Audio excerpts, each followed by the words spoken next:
हे what's up guys, welcome back once again. आज की कहानी जो हम एक्सप्लेन करने जा रहे हैं वो एक कोरियन लड़की की है, जिसमें हम उसके साथ होने वाले कुछ दर्दनाक चीज़ों को नज़दीक से देखेंगे।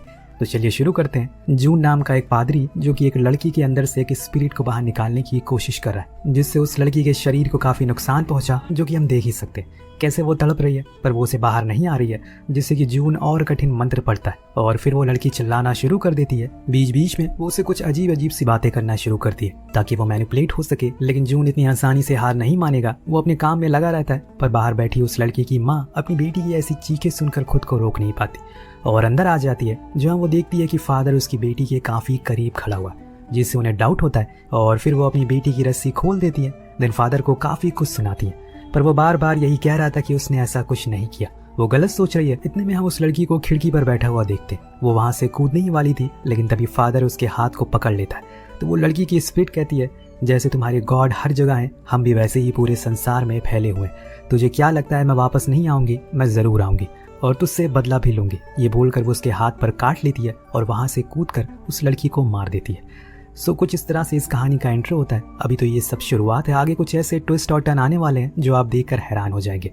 जो कि ये एक कोरियन मूवी है, तो इसके सारे सीन बहुत ही रियलिस्टिक लगते हैं। जो हॉरर सीन है वो भी। अब यहाँ से सीन शिफ्ट होकर पहुंचता है केन के परिवार पर, जो कि जून का बड़ा भाई है।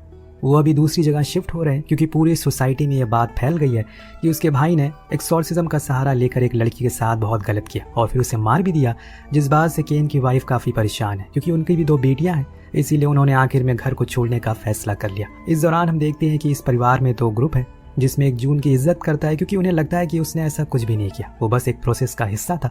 लेकिन दूसरे ग्रुप का मानना है कि ऐसा कुछ नहीं था, जिसकी हेड है केन की वाइफ सारा, जिसे जून शुरू से पसंद नहीं था। खैर वो लोग अपनी लोकेशन पर पहुंच जाते हैं जो कि उनका नया घर था, पर वहां हम नोटिस करते हैं कि कोई केन की छोटी बेटी जूलिया को छुप कर देख रहा है। शायद कोई है जो उन पर नजर रख रहा है। अब उसी रात जब वो लोग सो रहे होते हैं तो उन्हें अपने साइड वाले घर से काफी आवाज आ रही थी, जैसे कोई कुछ काट रहा हो। वो बाहर देखते हैं, लेकिन वहाँ कोई भी दिखाई नहीं दे रहा था, इसीलिए वो वापस सोने के लिए चले जाते हैं। पर पूरी रात वो उस शोर की वजह से सो नहीं पाते। खैर पहली सुबह होती है नए घर में और हर कोई खुश था। केन अपनी जॉब के लिए निकल जाता, वहीं सारा किचन में जाकर खाना रेडी करना, पर तभी उनकी खिड़की पर एक बिल्ली आकर लटक जाती है, जिसकी खाल छिली हुई थी।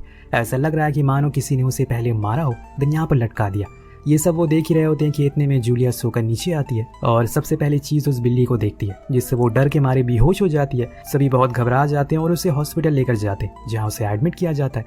सारा केन को कॉल करके बुला लेती है और पूरा किस्सा उसे बताती है, जो सुनकर वो भी हैरान था कि आखिर ऐसा कैसे हो सकता है, क्योंकि ये एरिया तो उसने काफी कुछ देख कर लिया था। लेकिन पहले उन्हें अपनी बेटी का ख्याल रखना है और इसीलिए उसके डिस्चार्ज होते ही वो लोग घर आ जाते हैं ताकि जूलिया थोड़ा आराम कर सके। लेकिन जब से ये लोग इस घर में आए हैं, इनकी मुसीबतें ही कम नहीं हो रही है। अब जब ये पार्किंग एरिया में आते हैं तो देखते हैं कि इनके पड़ोसी ने अपनी कार इनके एरिया में लगा दी है, जिससे कि इन्हें बीच में ही अपनी कार खड़ी करनी होती है। सारा तो कहती है कि कोई बात नहीं, बाद में ठीक कर लेना, लेकिन केन नहीं मानता।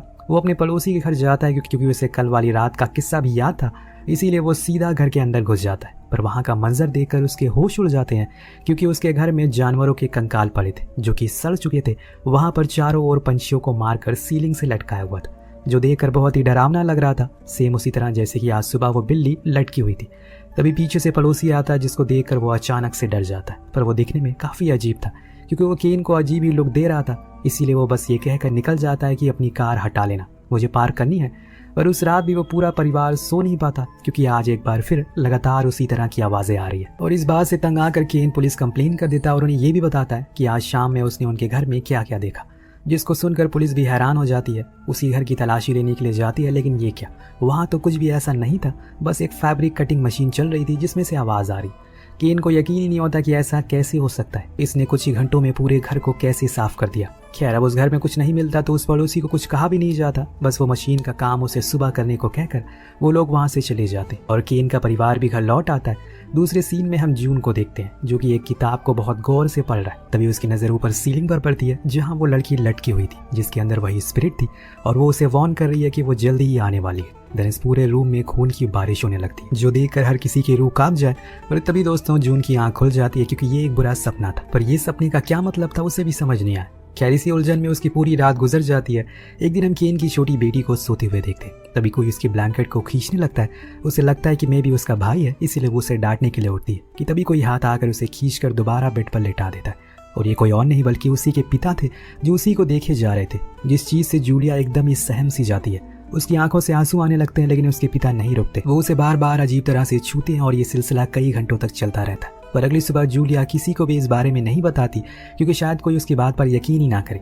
उसके साथ बीती रात में ऐसा कुछ भी हुआ है, लेकिन यहाँ हम नोटिस करते हैं कि सारा कुछ अजीब सा बिहेव कर रही है। उसको ऐसा देखकर लग रहा है कि मानो उसने कई दिनों से कुछ खाया ही नहीं है। इन चीज़ों से जूलिया अपने पेरेंट्स से दूरी बना लेती है, क्योंकि कोई भी उसके उदास चेहरे को देखकर नहीं पूछता कि उसके साथ क्या हुआ। उधर हम जून को देखते हैं, जो कि अपनी एक्सॉर्सिज्म से काफ़ी डिप्रेस था। उसे हमेशा गिल्ट रहता है कि उसकी वजह से एक लड़की की जान चली गई, जिसको देखकर उसके सीनियर फादर कहते हैं कि तुम्हें ओवरसीज केसेस को देखना चाहिए, जिससे तुम थोड़ा रिलैक्स होगे, और इसके लिए वो मान भी जाता है। देन हम फिर से केन को देखते हैं, जो कि अपनी वाइफ से सुबह के बारे में पूछता है कि वो ऐसा क्यों बिहेव कर रही थी, पर वो कहती है कि मैंने तो ऐसा कुछ किया ही नहीं, मुझे तो ऐसा कुछ याद ही नहीं है। ये जवाब सुनकर केन को थोड़ा अजीब लगता है। क्या इस बीच हम उसकी बेटी आलिया को देखते हैं, जो नहा रही थी, कि तभी उसके पास जूलिया आकर बोलती है, क्या तुम्हें अपने सिबलिंग पसंद नहीं है? अगर नहीं है तो तुम उन्हें मार दो, मतलब अपने भाई बहन को। जो बोलकर वो चली जाती है। जब आलिया नहा लेती है तो उसके रूम में जाकर उसी बात से रिलेटेड पूछती है कि अभी जो उसने कहा वो क्यों कहा, पर वो कहती है कि उसे तो कुछ याद ही नहीं है कि उसने ऐसा कुछ भी कहा। इसके बाद जूलिया उसे कल जो कुछ भी हुआ उसके बारे में बात करती है और बताती है कि डैड उसके कमरे में आए थे। इतने में वहाँ पर केन आ जाता है, जो आलिया को उठाकर फेंक देता है और कहता है कि तुम लोग मेरे पीठ पीछे मेरी बुराई कर रहे हो। वो अपनी बड़ी बेटी को दोबारा से पकड़ता और सीढ़ियों से नीचे फेंक देता है, जिससे वो वहीं बेहोश हो जाती है। पर इतने में जूलिया भागकर किचन में आ जाती है और छुप जाती है। लेकिन अब केन उसके पीछे हथौड़ा लेकर पड़ा हुआ था। इसके कुछ ही देर बाद वो उसके सामने आ जाती है और उसे मारने ही वाला होता है कि इतने में नीचे वाले फ्लोर से केन की आवाज़ आती है, जो कहता है कि ये ऊपर आवाज़ कैसी आ रही है, सब ठीक तो है। अब कोई जवाब ना मिलने पर वो खुद ही ऊपर आने लगता है और यहाँ ऊपर वाला जो केन था वो रूम में चला जाता है और अपनी दोनों बेटियों को ऐसी हालत में देखकर वो नीचे वाला केन पूरी तरह से शॉक था और पूछता है कि ऐसा क्या हो गया, तुम लोग इतने डरे हो क्यों?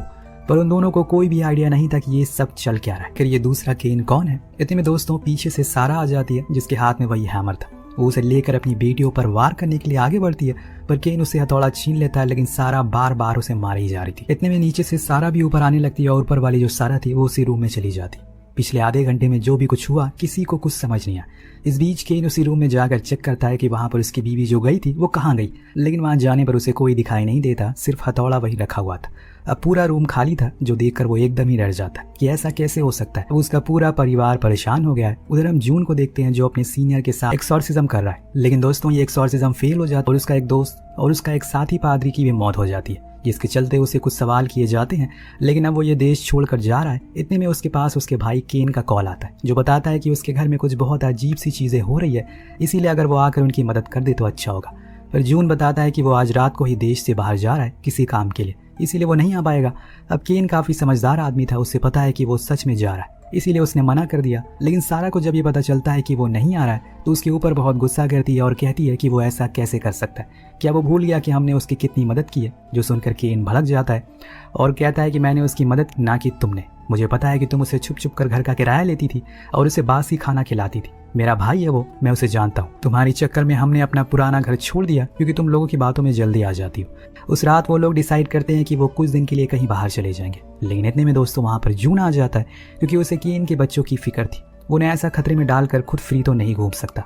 इसके बाद केन उसको सब कुछ बताता है कि आखिर यहाँ पर क्या क्या हो रहा है, जिसको सुनकर जून का कहना था कि उन्हें घर में एक्सॉर्सिज्म परफॉर्म करना होगा, जिससे सभी लोग घबरा जाते हैं क्योंकि उन्हें पता है कि उसने जब ये आखिरी बार किया था तो क्या हुआ था। तो जून कहता है कि ऐसा कुछ नहीं होगा, असल में मेरे सीनियर इसको करेंगे, मैं नहीं करूँगा। इसके बाद वो बाहर जाता है और उस घर के आसपास जो भी चीजें थी उसे सब कुछ बहुत ही ध्यान से देखता है, इवन वो पड़ोसी के घर में भी, जिसमें आज फिर से वही पंछियों की लाशें लटकी हुई। जब वो और अंदर जाता है तो देखता है कि वहाँ एक इंसान की भी लाश है, जिसके ऊपर कीड़े पड़े हुए। ऐसा लग रहा है कि वो ही असली घर का मालिक है, जो हमें बार बार दिखाया जा रहा है। एक्चुअल में दोस्तों ये पड़ोसी कोई और नहीं, उसी औरत का पति है, जिसकी बेटी का शुरुआत में जून ने एक्सॉर्सिज्म किया था। हमें कहानी की शुरुआत में उसको देखा था। इसे किसी और ने नहीं मारा, बल्कि उसी स्पिरिट ने मारा है जिसने उसकी बेटी को मारा था। और इस इविल स्पिरिट की शक्तियां हैं कि वो किसी का भी रूप ले सकती है, क्योंकि जिस स्पीड से उस दिन उसने घर को साफ किया वो कोई आत्मा ही कर सकती है। खैर अगली सुबह सब कुछ देखने के बाद जून केन को बताता है कि उसकी बड़ी बेटी आलिया पोजेस्ड है, क्योंकि उसने सुबह पानी में होली वाटर सभी ने पी लिया सिवाय उसके। इसीलिए मैं अभी एयरपोर्ट जा रहा हूँ अल्काट्राज़ को लेने के लिए, क्योंकि उन्हें मुझे पर्सनली बुलाया है, शायद वो कुछ बात करना चाहते हैं। तब तक तुम आलिया से दूर रहना। ये बोलकर वो एयरपोर्ट के लिए निकल जाता है, लेकिन वो पूरे दिन केन यही सोचता रहता है कि ऐसा कैसे हो सकता है, क्या मानूस घर है ये, अच्छी खासी मेरी जिंदगी चल रही थी पुराने घर में, मैं यहाँ पे कैसे आ गया। उधर जून एयरपोर्ट पहुंच जाता है। वहां जाकर फादर कहते हैं कि अरे तुम क्यों आ गए, मैं तो खुद ही मैं तो खुद ही तुम्हारे पास आने वाला था। तो वो कहता है कि आपने ही तो कॉल करके मुझे बुलाया है पिक करने के लिए। फादर हंसते हुए कहते हैं कि लगता है कि तुम्हारा भी एक्सॉर्सिज्म करना होगा। मैंने ऐसा कुछ नहीं किया। यहाँ पर जून को समझ आ जाता है कि ये सब वो स्पिरिट कर रही है ताकि मैं उनके घर से दूर हो जाऊं और वो अपना काम कर सके। अब जल्दी घर पहुंचने के लिए जून ओवर स्पीडिंग करने लगता है, पर इतने में हम देखते अचानक न जाने कहां से लेकिन बहुत सारे पंछी उसकी कार के विंडशील्ड पर हमला कर देते, जिस चक्कर में उनकी कार खाई में जाकर गिरती है और सभी घायल हो जाते हैं। पर सिर्फ जून ही होता है जो थोड़ा ठीक था। वो जैसे तैसे करके कार से बाहर आता है और घर के लिए निकलता है। उधर घर में आलिया जब नीचे बेसमेंट जेसस की मूर्ति को लेने के लिए जाती है तो नोटिस करती है कि उसे उसके नाम से कोई पुकार रहा है। वो साइड में देखती है जहाँ पर एक टॉय अपने आप ही हिल रहा था। वो देखकर एकदम से डर जाती है, लेकिन इससे पहले कि वो ऊपर जा सके वो स्पिरिट उसे पकड़ लेती है और ले जाकर एक बॉक्स में बंद कर देती है। देन हम कुछ ही देर बाद देखते हैं कि उसके अंदर आग जलना शुरू हो गई है, यानी कि उस एविल ने उस छोटी सी बच्ची को जिंदा जलाकर ही मार डाला, जो काफी भयानक सीन था। खैर वहां ऊपर केन ने अपनी बड़ी बेटी को बांध दिया क्योंकि उसे लग रहा है कि वो एविल उसकी बेटी को ले जाकर कहीं बाहर ना चला जाए। इस बीच गेट पर घायल जून आता है जो बताता है कि उनका एक्सीडेंट हो गया जिसमें फादर की मौत हो गई। ये सुनकर केन और ज्यादा घबरा जाता है। शायद उसे अंदाजा हो गया था कि वो स्पिरिट कितनी खतरनाक है, इसीलिए वो जल्दी से प्रोसेस शुरू करने को कहता है, जिसके लिए जून पूरा सेटअप करता है और फिर आलिया को एक पतली सी स्टिक से मारना शुरू करता है, जिससे कि उसे बहुत ही ज्यादा तकलीफ होती है। वो चीखती है, चिल्लाती है। अपने बाप के सामने उसे इतना दर्द दिया जा रहा था लेकिन वो कुछ कर नहीं पाते। अब जून बार बार उसे वही स्टिक से मार रहा था। इस दौरान हम उसी एक्सीडेंट वाली साइट को देखते हैं जहाँ पर रेस्क्यू टीम पहुंच गई है और यहाँ पर हम एक अनोखी चीज देखते हैं। यहाँ जून को हम पड़ा हुआ देखते हैं, जिसका मतलब साफ है जो घर पर है वो असल में बहरूपिया है। वो अब आलिया के ऊपर बार बार वार करता है, जिससे वो पूरी खून से लथपथ हो जाती, जो देखकर सारा कहती है कि ये सब बंद कर दो वरना वो मर जाएगी।